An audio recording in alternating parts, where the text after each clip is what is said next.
కేంద్ర సాహిత్య academy award ఇటీవల పొందినటువంటి గంగాధర శాస్త్రి గారి యొక్క ప్రవచనం ఈ సందర్భంగా ఉంటుంది. దానితో పాటు గతంలో ఇస్కాన్ లో స్వామీజీగా ఉంటూ ఇప్పుడు మొత్తం మన తెలుగు రాష్ట్రాలు చుట్టి వస్తూ ప్రజల్లో శ్రీకృష్ణుడి యొక్క మహిమను, మన వేదాల యొక్క గొప్పతనాన్ని విస్తృతంగా వివరిస్తున్నటువంటి మన రాధా మనోహర్ దాస్ గారు వారి యొక్క ప్రవచనం కూడా ఉంటుంది.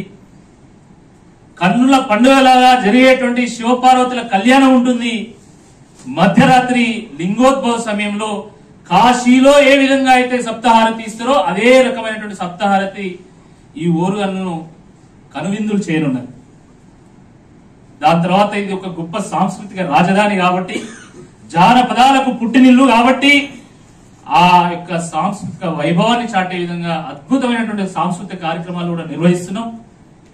కాకతీయుల కాలంలో పుట్టినటువంటి పేరుని, దాని తర్వాత వందే మాతరం శ్రీనివాస్ గారి యొక్క పాటలు, లక్ష్మి, సాకేత్, అనితా యాదవ్, సత్యభామ, స్వాతి, అనేక మంది కళాకారులు వారి యొక్క పాటల ద్వారా మనని అలరించనున్నారు. అంతేకాకుండా మన ఓరుగల్లు నగరంలో ఉన్నటువంటి చిన్నారుల యొక్క ప్రతిభ కూడా ఈ సందర్భంగా ప్రతిబింబించే విధంగా ఉండాలి అని చెప్పేసి వాళ్ళకు కూడా మేము ప్రతిసారి ఈ వేదికను పంచుకోమని చెప్పి రిక్వెస్ట్ చేస్తున్నాం. చాలా మంది, వందల మంది వస్తున్నారు. దాంట్లో కొంతమందికి అవకాశం దొరుకుతున్నది. ఎంత అద్భుతమైనటువంటి విషయం అంటే గతంలో ఈ వేదికను ఉపయోగించుకొని ప్రదర్శన ఇచ్చినటువంటి ఈ చిన్నారులు ప్రధానమంత్రి చేతుల నుండి, రాష్ట్రపతి చేతుల నుండి పురస్కారాలు అందుకున్నారు. అంటే ఒక మంచి వేదిక అయింది.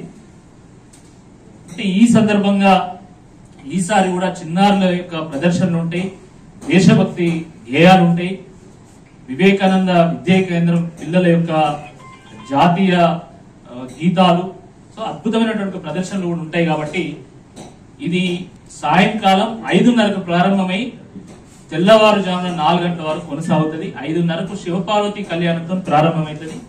కాబట్టి ఓరుగల్లు నగర ప్రజలందరూ కూడా మేము విజ్ఞప్తి చేస్తున్నాం, జాగరణ సందర్భంగా ఈ యొక్క వేదికను వినియోగించుకోండి.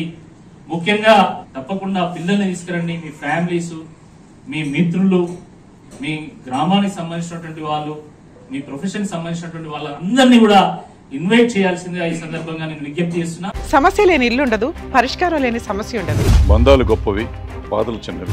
మీ సమస్యని మేము పరిష్కరిస్తాం. రండి, మాట్లాడుకుందాం.